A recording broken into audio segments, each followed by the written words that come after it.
Hello and welcome to PC Error Detective. In this video, we will show you how to reboot computer in Windows 10, so you can restart your system safely and correctly in just a few clicks. Step 1. Click the Start button located at the bottom left corner of your screen on the taskbar.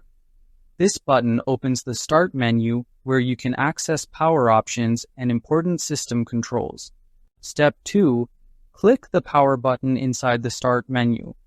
This option is used to manage power-related actions like shutting down, restarting, or putting your computer to sleep. Step 3. Click Restart from the power options.